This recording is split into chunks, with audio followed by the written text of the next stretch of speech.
Génesis capítulo 37, versículo 1, y leemos hasta el 3. ¿Lo tenemos? Amén. Bueno, dice la palabra del Señor de la siguiente manera. ¿Estamos listos? Sí. Dice, habitó Jacob en la tierra donde había morado su padre. ¿Quién fue su padre? Isaac, ¿verdad? No lo dice ahí, solamente lo estoy diciendo yo. En la tierra de Canaán. Esta es la historia de la familia de Jacob. José, siendo de edad de 17 años, apacentaba las ovejas con sus hermanos. Y el joven estaba con los hijos de Bilha y con los hijos de Silpa, mujeres de su padre. E informaba José a su padre la mala fama de ellos. Y amaba Israel a José más que a todos sus hijos, porque lo había tenido en su vejez y le hizo una túnica de diversos colores. Ore por mí y oremos. Padre nuestro que estás en el cielo, tu nombre es santo. En esta mañana te pido, Señor, que me ayudes, porque no quiero llenar la mente de mis hermanos de datos y de información. Te ruego que me ayudes a predicarles el evangelio y que esta palabra, Señor, quede impregnada en sus corazones. Que tu Espíritu Santo ponga en ellos convicción, arrepentimiento, santificación, temor, agradecimiento por el sacrificio de tu bendito Hijo en la cruz. Gracias, Padre, por este maravilloso evangelio, Señor, que nos permites predicar, y que a ti te ha placido que hombres como nosotros, que estamos lejos de ser perfectos, tengamos este enorme privilegio, Señor, de predicar tu palabra. En Cristo Jesús. Amén. Y amén. Siéntense, hermanos. Estamos viendo una serie, hermanos, que se titula El Evangelio en el Antiguo Testamento. El Evangelio en el Antiguo Testamento. La semana pasada vimos el tema introductorio para que aprendiéramos a ver que los primeros 39 libros de la Biblia, aunque se escribieron miles de años antes de Cristo, el último de ellos se escribió 400 años antes de Cristo, antes de que Cristo naciera. Sin embargo, de una forma, hermanos, maravillosa y hermosa, el Espíritu Santo dejó plasmadas en muchas de las hojas y de los pasajes, hermanos, del Antiguo Testamento, el Evangelio de Cristo. Demostramos con la palabra que evangelio solo hay uno, y ese evangelio ha sido el mismo desde la creación, hermanos, durante toda la historia de redención y hasta el final. Y ese evangelio es que la salvación de las almas es por gracia, por medio de la fe, que cada uno de nosotros profesamos en el nombre del Señor Jesucristo. A continuación, hermano, a partir de hoy y de los temas que faltan en esta serie, veremos algunas historias muy hermosas en sí mismas, que si nosotros las vemos en sí mismas, son historias hermosas. Pero también veremos que más allá de esas historias, y que son hermosas en sí mismas, saltan a la vista muchos rasgos, hermanos, del Evangelio y muchos rasgos de Jesucristo. Yo no sé si usted alguna vez ha tenido una tarjeta como esta, tal vez no lo va a alcanzar a apreciar por la distancia, pero es una tarjetita. Yo me acuerdo cuando era niño y veía este tipo de cosas, me causaba mucha curiosidad, porque cuando tú la ves desde un ángulo, ves una imagen, y cuando giras un poquito la tarjeta o la mueves un poquito, ves otra cosa. Esta tarjeta nos la mandaron a nosotros ahora para los tiempos de resurrección de los meses pasados. Y es una tarjetita en donde cuando tú la ves desde un ángulo, la tumba está sellada con una gran piedra. Pero cuando la giro poquito y la voy girando poco a poco, la piedra comienza a rodar y a rodar hasta que la imagen queda fija en la tumba abierta, la tumba de Jesucristo. Y esta ilustración la estoy usando para ayudarle a usted a comprender un poco que las historias que vamos a ver a continuación en estos sermones que vienen son algo más o menos parecido. Esas historias, cuando las vemos desde el ángulo específicamente del Antiguo Testamento, vemos una cosa, una historia. Pero si nosotros las vemos un poco desde el ángulo del Nuevo Testamento y de la mayor revelación que ahora tenemos ya con lo que el Nuevo Testamento nos dice, comenzamos a ver otra cosa. En la misma tarjetita, como es el caso de esta tarjeta, pero dos imágenes diferentes. Y eso es lo mismo que vamos a ver en esta historia que vamos a ver el día de hoy. Alguien dirá, ¿es bíblico esto? ¿Está permitido en la interpretación bíblica que se haga esto? Que yo estudie la historia originalmente del Antiguo Testamento y que luego vaya yo al Nuevo Testamento y comience a ver otras cosas que esa historia tienen. Es bíblico, lo demostramos la semana pasada, ¿se acuerda? Les di 3 principios para poder hacer eso. Y el que quiera ver la enseñanza, pues ese tema 1 fue el introductorio, fue la base para entender estos que siguen. No puedo detenerme a repetir cosas, pero usted lo puede mirar. Ahí usted lo puede encontrar en nuestros canales. Y quiero que vaya conmigo a Juan 5:39.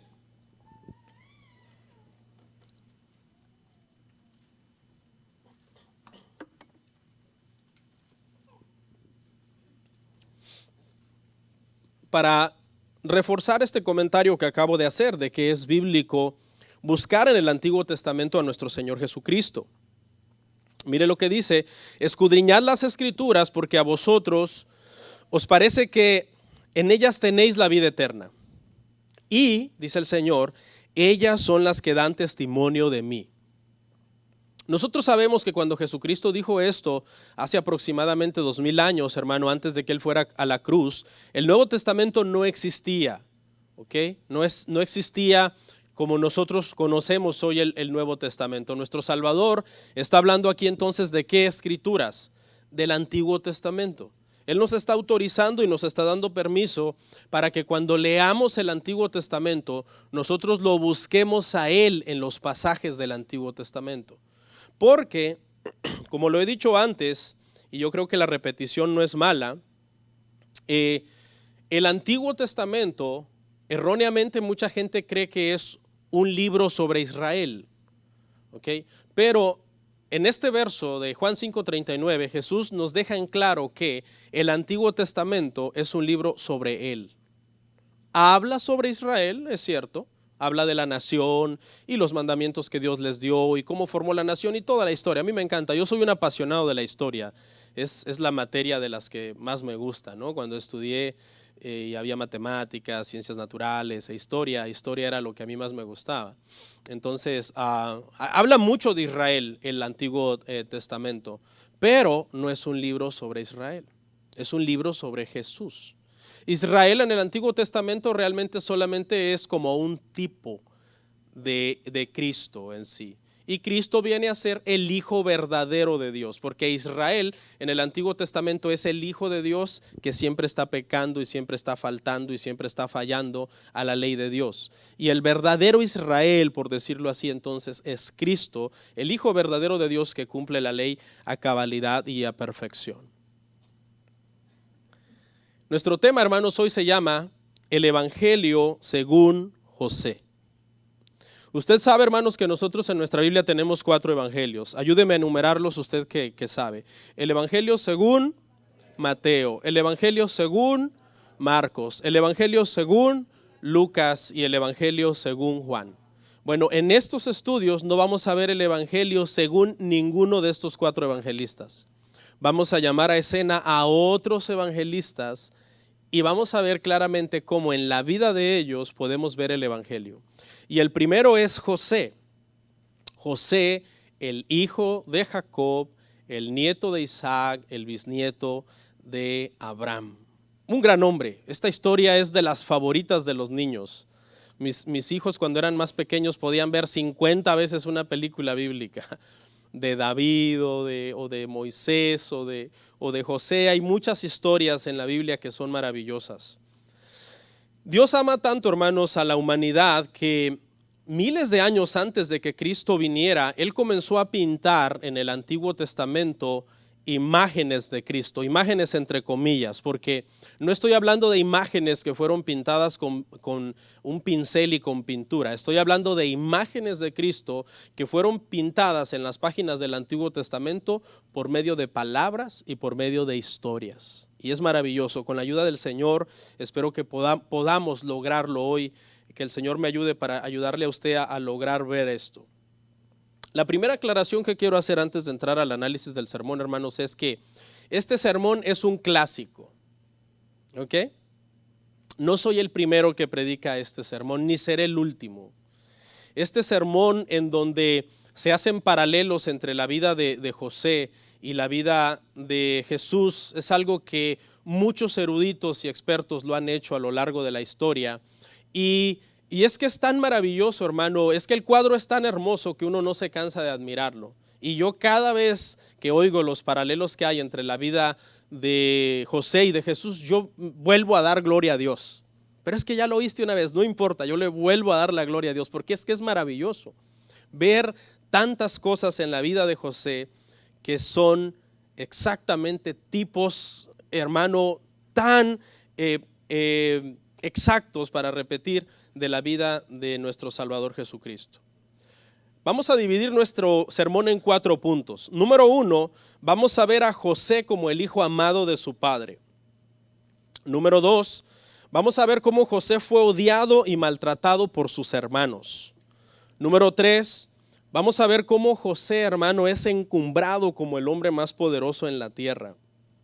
Y 4, vamos a ver cómo José, con todo el poder que tenía, es misericordioso, perdona y salva a sus enemigos que intentaron destruirlo, que intentaron, hermano, matarlo.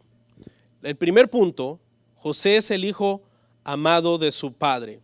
En esta parte, hermano, lo que vamos a ver, y casi vamos a estar, la mayor parte de textos es ahí en Génesis 37. Si tiene usted un bookmark como este, casi esa es la principal sección donde póngalo. Vamos a ver otras citas, pero es de Génesis 37 es donde más vamos a basarnos.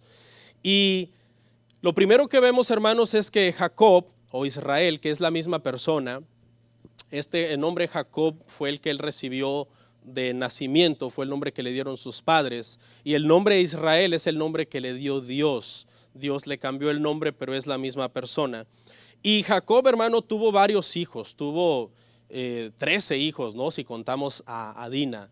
Y se imagina, es una familia grande, pero José era diferente de todos sus demás hijos. José dice que era el hijo que él amaba más que al resto de sus hijos. La Biblia nos da una razón ahí en lo que leímos y dice que es porque lo había tenido en su vejez. Yo añadiría, hermano, y bien sabemos la historia, los que hemos estudiado la historia, que también José es el hijo de Raquel, su amada, ¿verdad? Porque esa es la mujer que en realidad, hermanos, Jacob quería. Y cuando trabajó los primeros 7 años, dice el dicho coloquial y popular, le dieron gato por liebre porque en la noche de bodas le dieron a Lea. Y cuando se despertó por la mañana dijo, ¿qué pasó? Esta no es. Pero Labán, como era un poco tramposo, le dijo, pues aquí no es costumbre dar la menor. Si quieres la mayor, pues trabaja otra vez por la que tú amas.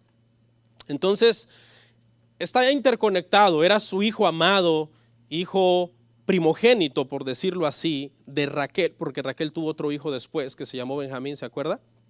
Pero fue el primogénito en sí de Raquel, no era el primogénito de Jacob, porque Jacob ya había tenido hijos antes de José. Y en ese sentido, José era especial, era amado por Jacob.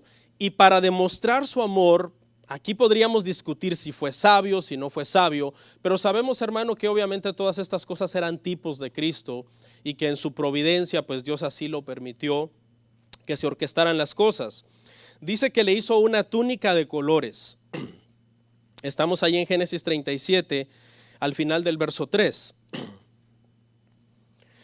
Y esta túnica de colores, hermano, de acuerdo a los eruditos, era recibida por el hijo a quien el padre amaba de una forma especial y le concedía la primogenitura.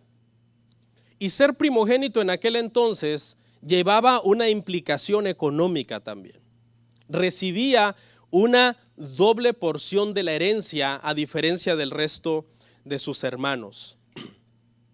Esta túnica lo distinguía como diferente de entre todos sus hermanos. De hecho fue, hermanos, un punto de discordia, porque cada vez que sus hermanos lo veían venir con esa túnica de colores, lo odiaban, lo distinguía, era diferente, era el amado, era el que tenía. Esta túnica representa la gracia, una gracia especial que había sobre la vida de José. El hijo primogénito en orden cronológico de Jacob sabemos que fue Rubén. Ese fue su primer hijo, hermanos, su hijo primogénito. Y esto habla, hermano, de cómo, aunque José no fue el hijo primogénito por orden cronológico de la vida de Jacob, a Jacob le plació darle la primogenitura. Y aquí está la primera figura de Cristo. Porque Cristo es llamado en la Biblia el primogénito de la creación, pero no en el sentido cronológico de creación. ¿Por qué? ¿Alguien sabe? Porque Cristo no es un ser creado. Cristo es un ser eterno. Esa es nuestra doctrina, ese es nuestro entendimiento de la deidad de Cristo. Entonces, ¿por qué se le da la primogenitura a Cristo si Cristo no es creado? Se le da por orden de importancia. Y lo que Dios está diciendo al llamar a Cristo primogénito es que Él es, como dice el Salmo 45, el más hermoso de los hijos de los hombres, porque sobre Él la gracia de Dios se derramó. Y esa gracia, que era un tipo en la vida de José, vemos entonces cómo es la gracia perfecta del Padre, el amor perfecto del Padre, un amor especial del Padre hacia su Hijo unigénito, nuestro Señor Jesucristo. Mire lo que dijo el Padre acerca del Hijo en Mateo 17:5.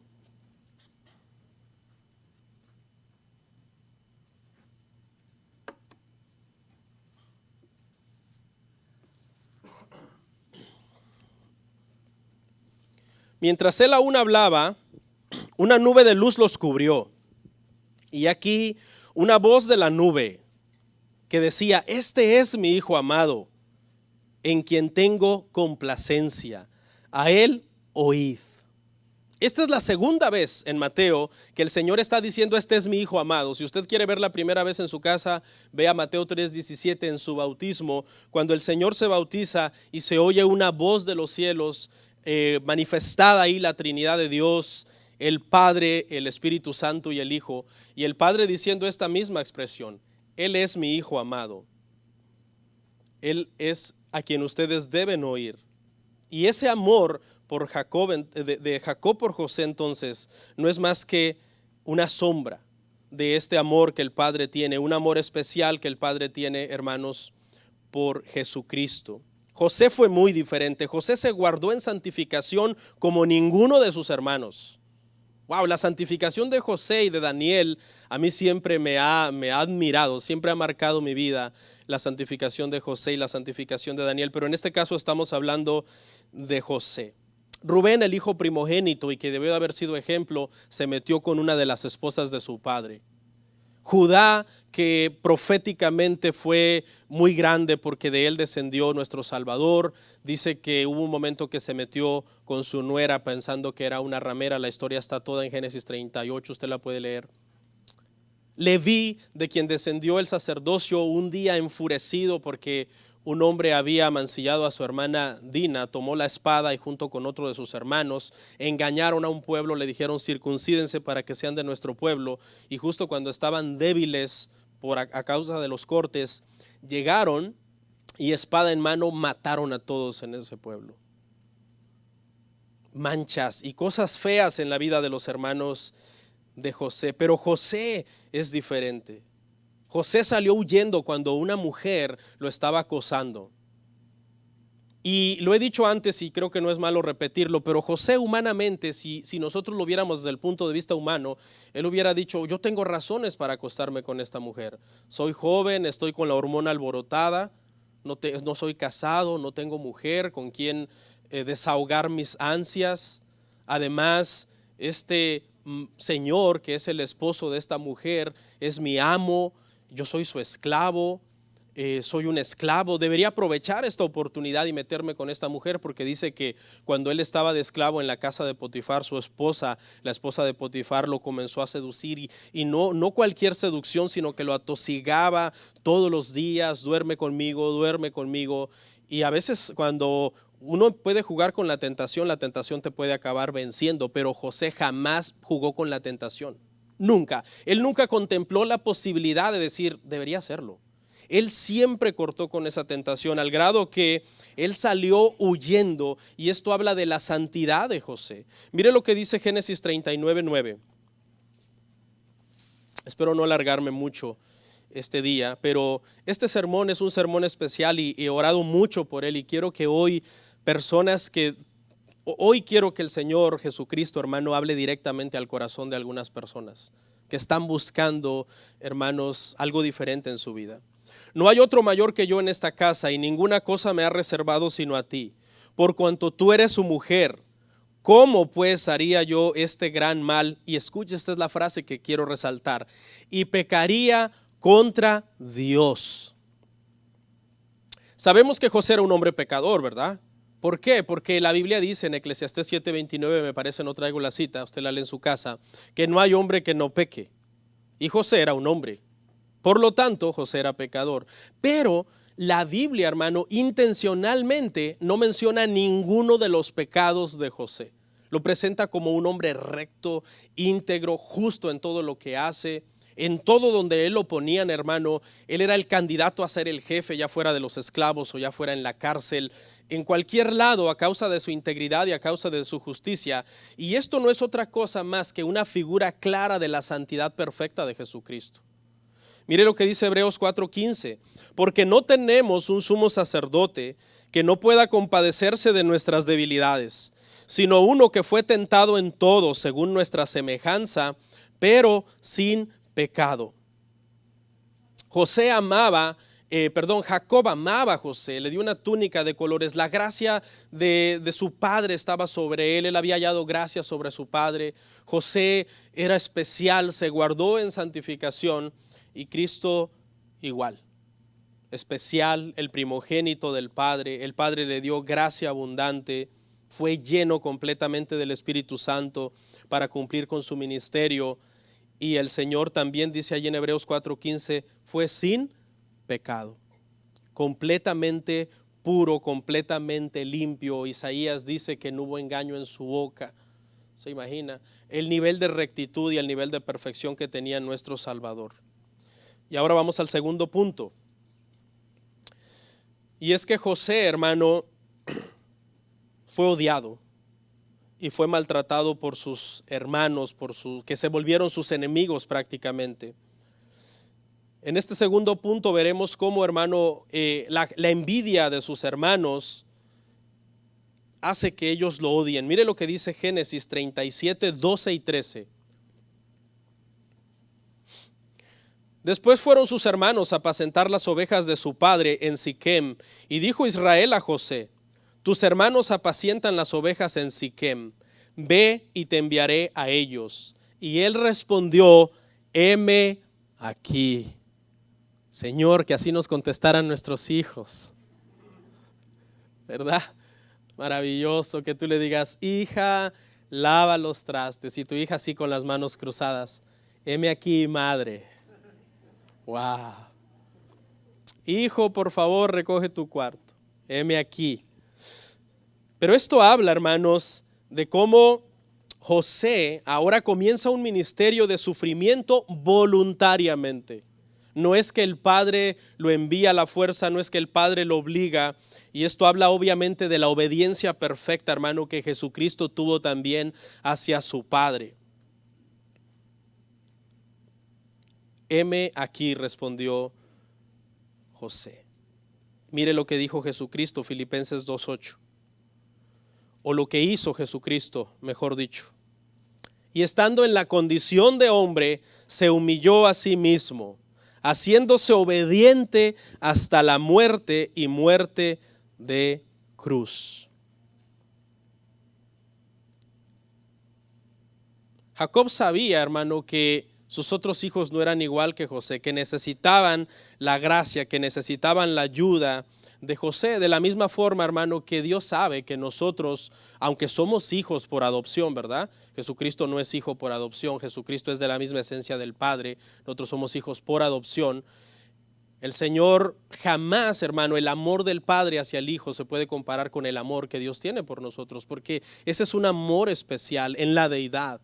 Y de la misma forma esta figura habla de esto, de que Jacob está preocupado por sus hermanos y quiere enviar a José para supervisarlos, para ayudarles, pero sus hermanos lo odiaban.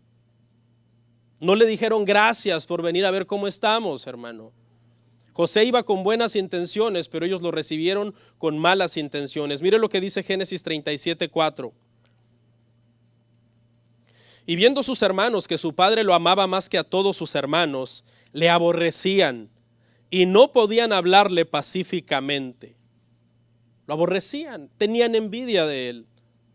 En el verso 8 nos da la razón de este aborrecimiento, de por qué lo odiaban tanto. Mire lo que dice Génesis 37:8.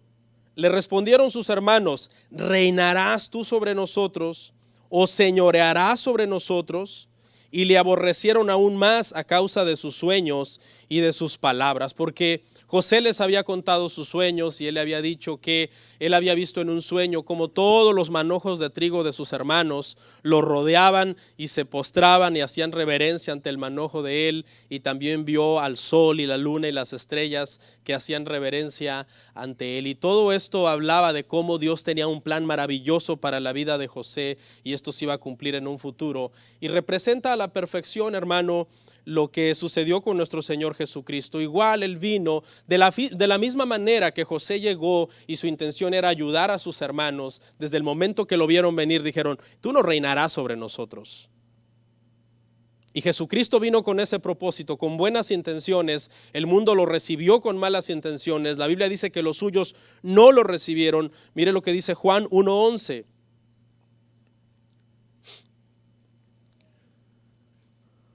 A lo suyo vino y los suyos no le recibieron. ¿Cómo recibieron a José? Con una conspiración, con un complot, preparándole trampas para poderle hacer daño. El mismo odio que experimentó, hermanos, José fue el mismo odio que experimentó Jesús. Y la gente no quiere que Jesús reine sobre su vida. Yo le preguntaría a usted, ¿Jesús está reinando en su vida? Porque cuando Jesús reina en nuestra vida, nosotros tratamos siempre que toda nuestra vida camine de acuerdo a la voluntad del Señor, en santificación, tratando de tener familias y matrimonios que representen al Señor, sin hacer trampa en el trabajo, sin hacer trampa en los negocios, sin hacer trampa al IRS, sin hacer trampa al gobierno, sin hacer trampa en ninguna área, porque nosotros tenemos un Rey soberano y absoluto sobre nosotros que se llama Cristo Jesús.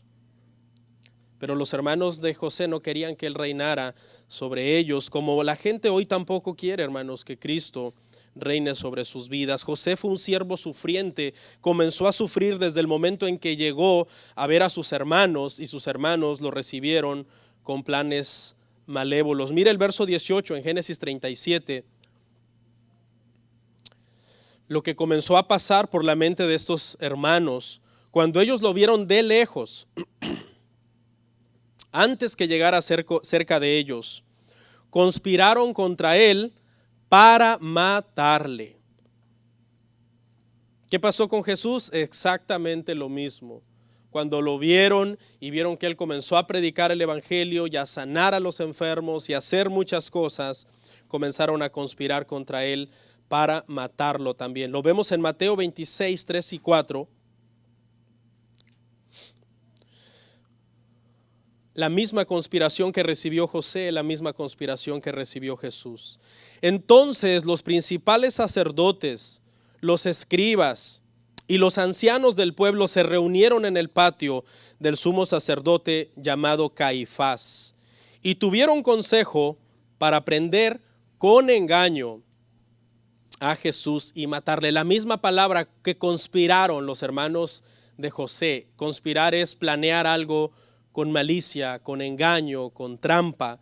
Fue exactamente lo que pasó en el ministerio de Jesús. Dice que trataban de prenderlo y de matarlo, hermanos, con engaño.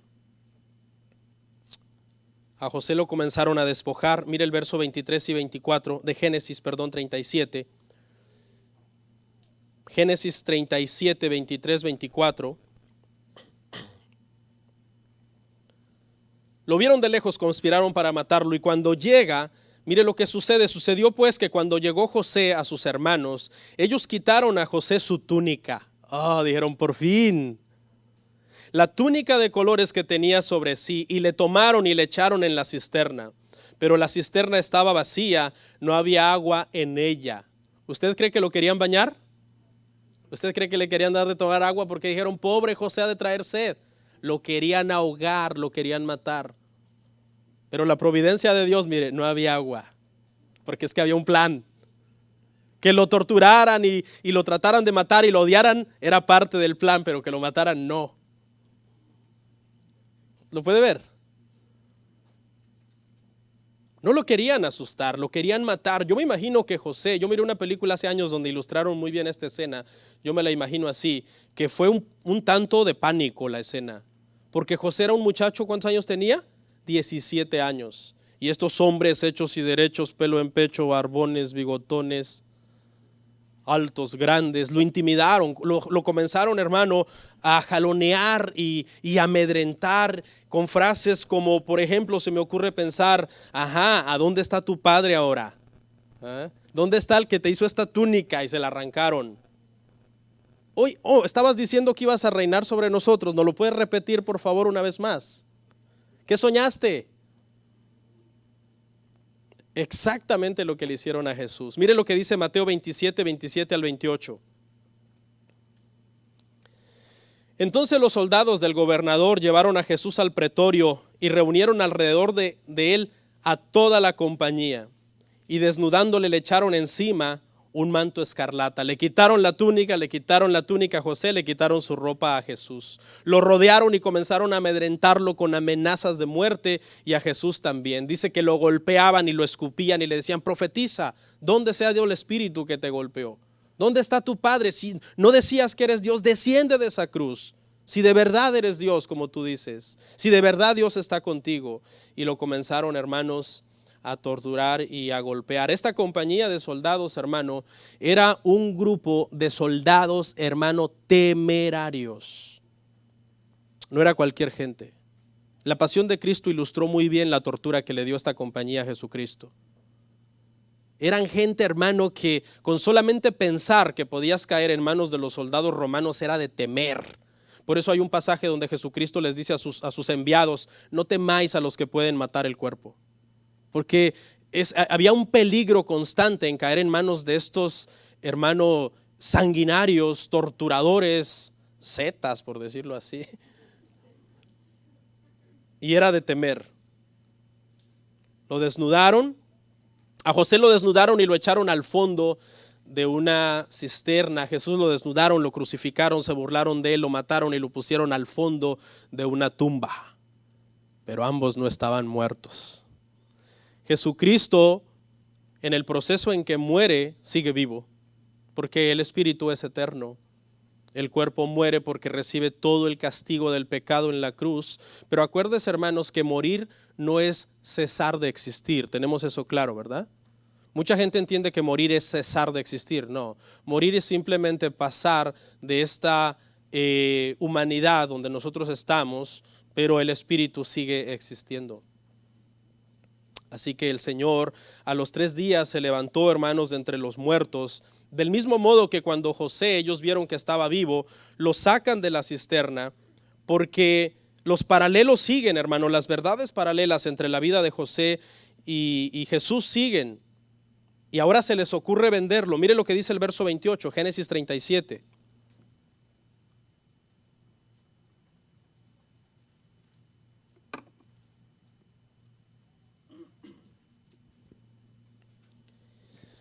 Cuando pasaban los madianitas y mercaderes, sacaron ellos a José de la cisterna y le trajeron arriba y le vendieron a los ismaelitas por 20 piezas de plata y lo llevaron a José a Egipto.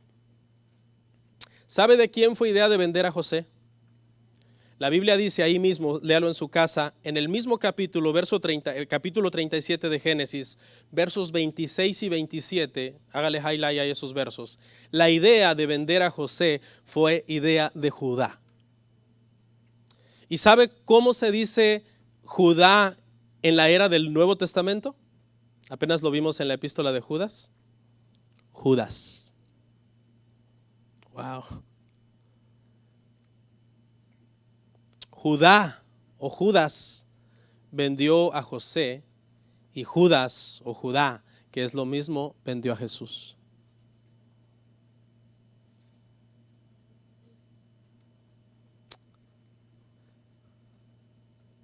Y aquí pareciera que todo se había acabado.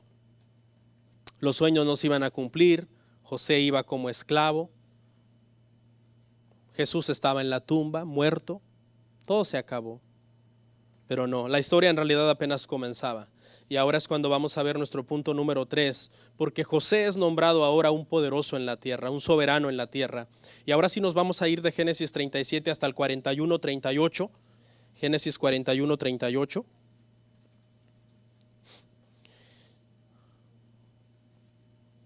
Y dijo Faraón a sus siervos: ¿acaso hallaremos a otro hombre como este en quien esté el Espíritu de Dios?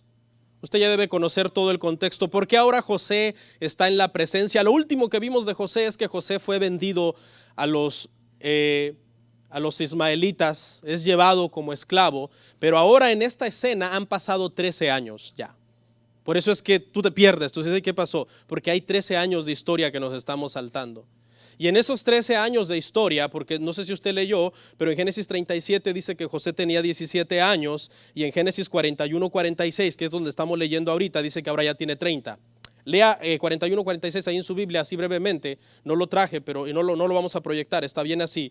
Solamente quiero que vea usted en línea de tiempo de 13 años que ha sucedido. Y las cosas que han sucedido en este tiempo es que José fue vendido como esclavo y estuvo como esclavo en la casa de Potifar, y la mujer lo acosó, él salió huyendo, la mujer se quedó con su ropa en las manos, él dijo, no pecaría yo así contra Dios. La mujer le entró una especie de resentimiento por el desprecio que este joven le hizo. Ella pensó, este esclavo cananeo y feo seguramente va a caer conmigo, pero no, al contrario, este hombre era un hombre guapo y lleno de la gracia de Dios, porque dice que era de hermoso semblante.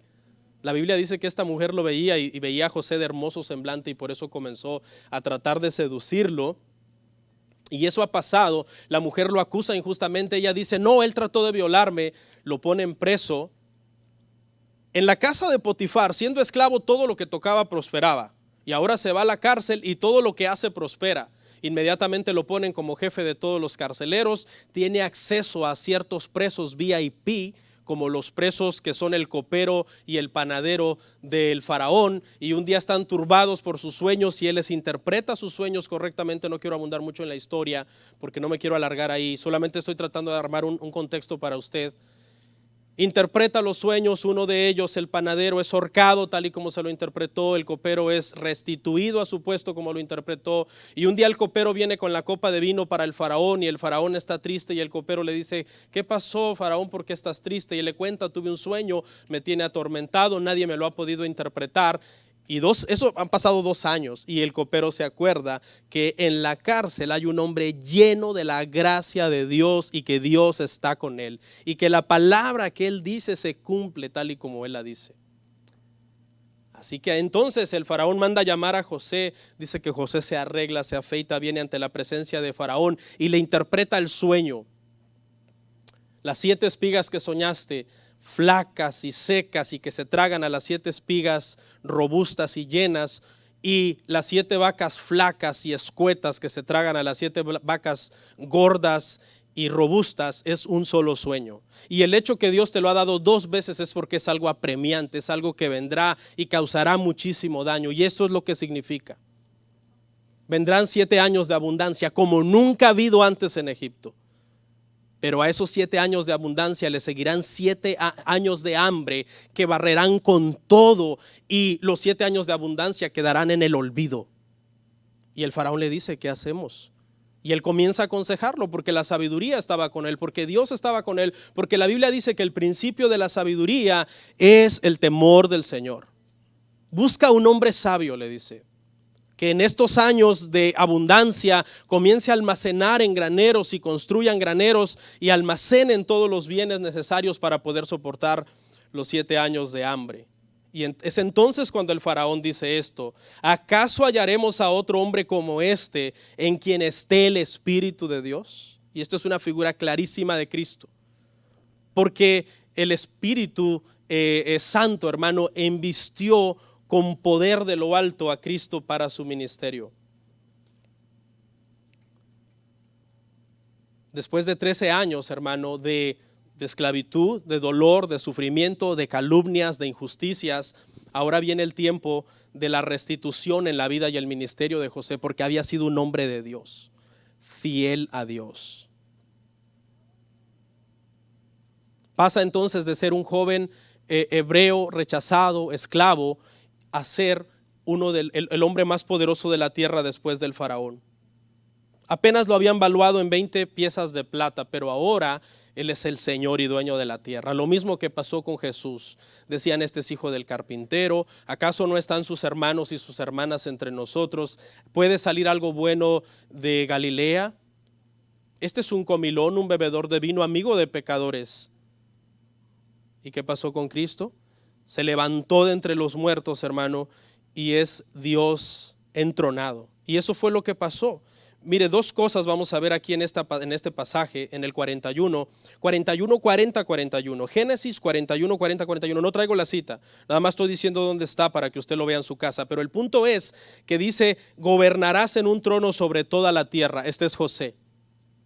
El faraón le está diciendo a José: en ti está el Espíritu de Dios, tú eres el hombre más idóneo para esta tarea. ¿A quién más podremos buscar? Así que tú gobernarás, tendrás un trono y gobernarás sobre la tierra. Mire lo que dice Hebreos 1:8. Mas del Hijo dice: tu trono, oh Dios, por el siglo del siglo, cetro de equidad es el trono de tu reino. El trono de José era una sombra del trono de Jesús. La soberanía que José alcanzó sobre toda la tierra era una sombra de la soberanía de Cristo. Otra cosa que quiero ver es que le da un anillo, lo viste de lino fino y manda que toda rodilla se doble ante José. ¡Wow! Eso lo ve usted en el verso en Génesis 41, 42, 43. Lo lee en su casa. Mire lo que dice. Lo que pasa, hermano, ahora con este hombre entronado es que sus enemigos, los que lo odiaron, los que lo vendieron, tienen que venir a postrarse ante él. Génesis 42, 5 y 6.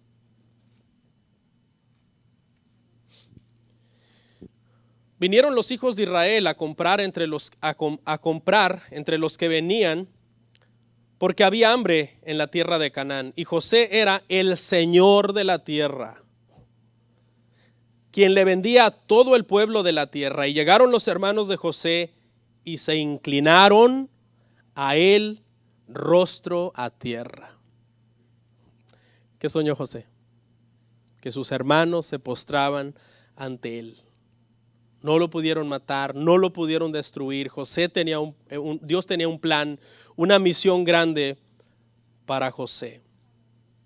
Y un día todos también, hermanos, se postrarán ante Jesucristo, salvos y no salvos, quieras o no quieras, lo odies o lo ames, sean ángeles, sean principados, sean tronos, sean dominios, sean seres celestiales, terrenales, de los abismos, toda rodilla se doblará ante Jesucristo. Filipenses 2:10. Para que en el nombre de Jesús se doble toda rodilla, escuche, de los que están en los cielos, todos los ángeles y demonios, de los que están en la tierra, todo lo creado, todos los seres humanos, y aún debajo de la tierra. La gente más poderosa, hermanos, la gente más rica, más famosa, más intelectual, más hermosa, más vanidosa, más atea, todos un día, hermano, tendrán que postrarse humillados ante el Señor Jesucristo. Humillados. Por ejemplo, ¿quién es considerado el hombre más malo que ha existido? Por voto popular siempre se ha dicho que Hitler, ¿verdad? Bueno, no sabemos, estas personas que voy a mencionar, no sabemos realmente, hermano, hasta el último minuto o sus últimos días de vida, cómo murieron, pero vamos a pensar que esta gente por voto popular murieron fuera de Cristo. Pues un día Hitler tiene que postrarse ante Cristo y decir las siguientes palabras: Jesús es el Señor. El hombre más rico del mundo, ¿quién le gusta? Bill Gates, por ejemplo, por decir algo. Yo no sé nada de su vida religiosa o de su fe o de sus creencias, no sé en qué estado de gracia vaya a morir. Pero un día Bill Gates tendrá que postrarse ante Jesucristo y decir: Jesucristo es el Señor. La mujer más bella del mundo, ¿quién? Mi esposa. Sí, pero no. Estamos hablando de esas Miss Universo y Miss Mundo. Se me ocurre pensar, por ejemplo, en Estados Unidos se ha considerado a Marilyn Monroe un símbolo a la sexualidad. Esa mujer un día tiene que postrarse ante Jesucristo y decir: Jesucristo es el Señor. El hombre más inteligente que ha existido, que casi todos quisiéramos activar ciertas partes del cerebro que supuestamente él activó, Albert Einstein. Un día Albert Einstein tiene que postrarse ante Jesucristo y decir: Jesucristo es el Señor. Y así me puede usted mencionar al deportista más rico, más famoso, al ateo más influyente, llámese, no sé, algún nombre de algún ateo famoso. Hay un tal Richard Dawkins, es uno de los ateos más famosos y conocidos. No importa, todos estos hombres, toda esta gente un día tiene que postrarse ante Jesucristo y decir: Jesucristo es el Señor. Porque cuando la gente venía, hermano, de todas partes del mundo conocido de aquel entonces a Egipto para ver a José, se postraban ante él. ¡Wow! ¡Qué tremendo, hermanos! Así que usted tiene dos opciones: o se postra ante Cristo mientras está en vida y lo reconoce como Señor, Rey, Salvador, soberano, o lamentablemente después de muerto, cuando ya no habrá opción para usted, porque ahí ya no hay opción, esta gente que muere sin la gracia, que muere para perdición eterna, tendrá de todos modos que reconocer el señorío de Cristo. Y es hoy, usted tiene la oportunidad de reconocer el señorío y el reinado de Cristo sobre su vida hoy. Pastor, ¿por qué no mañana? Porque el mañana es del Señor y no lo conocemos. Y así llegamos a nuestro último punto, que es: este hombre entronado, encumbrado, poderoso en la tierra, es misericordioso y se apiada de sus enemigos y les perdona sus transgresiones y sus ofensas y el haber tratado de matarlo, y no solo los perdona, sino que los salva, que son dos cosas diferentes. Porque José les pudo haber dicho a sus hermanos: yo los perdono, pero comida no hay, váyanse, no hay resentimiento. José perdona y salva a sus enemigos. Génesis 45:3. Y dijo José a sus hermanos: yo soy José, ¿vive aún mi padre? Y sus hermanos no pudieron responderle, porque estaban turbados delante de él. En esta parte ya es el segundo viaje. Cuando los hermanos vienen y se postran es el primer viaje. Pero esta parte ya es el segundo viaje. En el primer viaje que vienen por comida los hermanos de José, él no se da a conocer a ellos. Él luce como un egipcio, habla egipcio, no lo reconocen. Jamás lo hubieran reconocido si José no se hubiera revelado.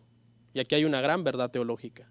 Y es que nosotros, hermano, jamás hubiéramos podido venir a postrarnos a los pies de Cristo si Cristo no se hubiera revelado.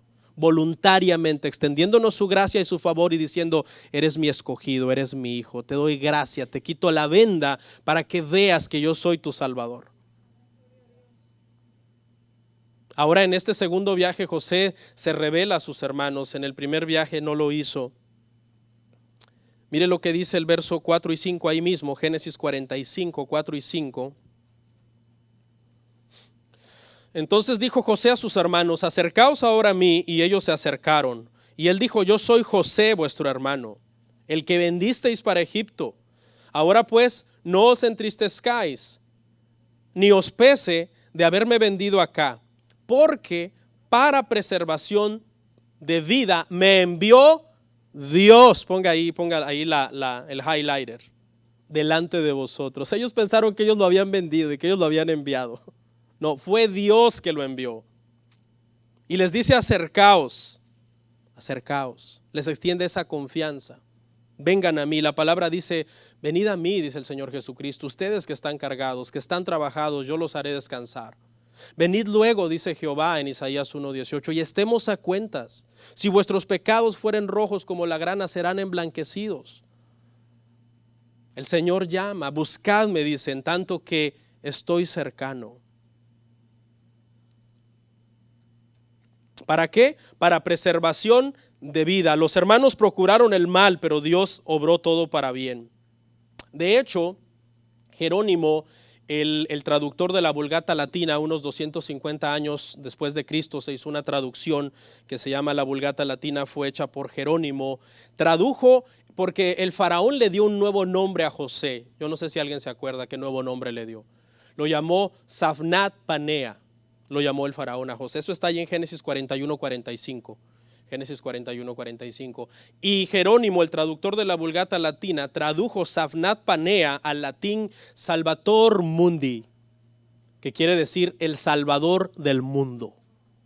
Wow. Y algunos egiptólogos dicen: no estamos al 100% de acuerdo con Jerónimo, pero definitivamente, en la traducción, pero definitivamente habla de un gran paralelo entre José, que definitivamente fue usado por Dios para salvar el mundo antiguo, y Jesús, que vino a salvar al mundo de sus pecados. Porque dígame usted qué hubiera pasado de ese mundo antiguo sin José. Hubiera perecido. Por lo tanto, José, Safnat Panea, salvó al mundo, el Salvador del mundo. Y es una figura clara de Jesucristo. La más grande tragedia que le pasó a José, que consistió en que fue odiado por sus hermanos, hubo una conspiración contra él, quisieron hacerle daño, se convirtió en la más grande bendición para la tierra de aquel entonces. Exactamente lo mismo que pasó con Jesús. La peor tragedia que ha sucedido en esta tierra, hermanos, la peor tragedia que nosotros vemos escrita en las páginas de la Biblia, la crucifixión de Jesucristo, y que en su momento sus enemigos pensaron que habían triunfado sobre él y lo habían derrotado, se ha convertido en la más grande victoria. Salvación, vida eterna para todos aquellos que estamos en él.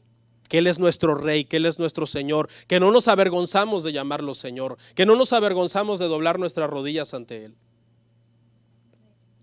Génesis 50:20.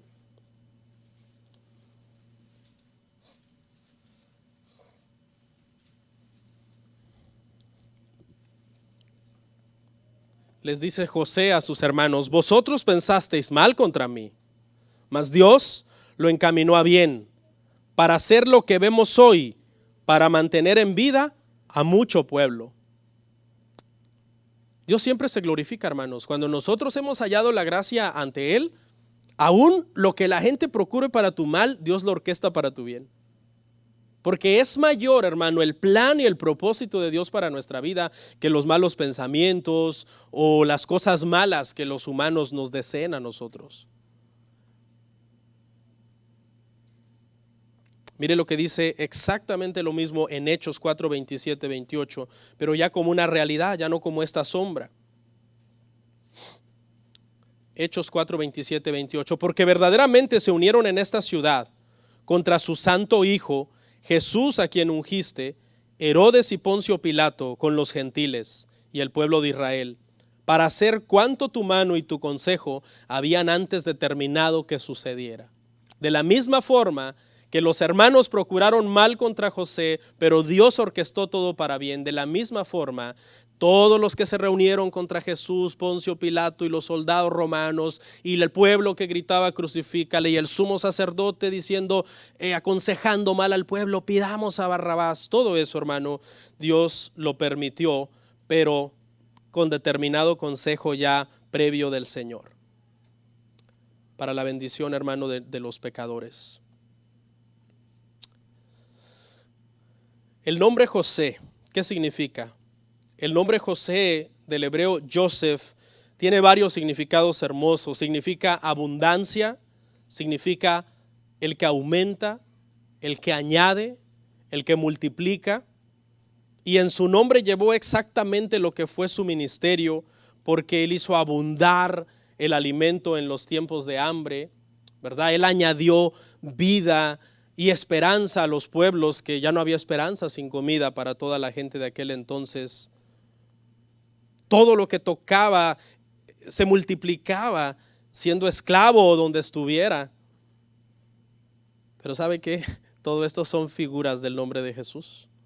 Porque Jesús, el mismo nombre, Jesús, es, hermano, el que da vida en abundancia, dijo el Señor. Yo soy el que les da vida eterna y vida en abundancia.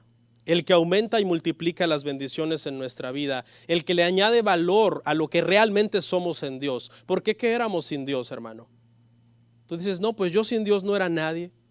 Soy de allá, de tal país, de tal raza, de tal dialecto, de tal idioma. ¿Y quién eras? Pues en sí llevabas la imagen de Dios y cierta dignidad humana porque llevamos la imagen de Dios, pero sin salvación, ¿qué iba a ser de nosotros? Y es el Señor el que verdaderamente le añade, multiplica y le da significado a nuestra vida. Así que todo el castigo que llevó José sobre sí mismo le permitió salvar al mundo. Y todo el castigo, hermanos, que llevó Jesús sobre sí mismo también fue para salvar al mundo. Quiero terminar con esta anécdota que les quiero contar. Creo que la voy a leer para no faltar a ninguna de las partes. Y con esto vamos a concluir y una lección final y concluimos. Dice, se cuenta que en una tribu rusa que era gobernada por un sabio, fuerte y poderoso jefe, se comenzaron a perpetrar una cantidad de robos considerables.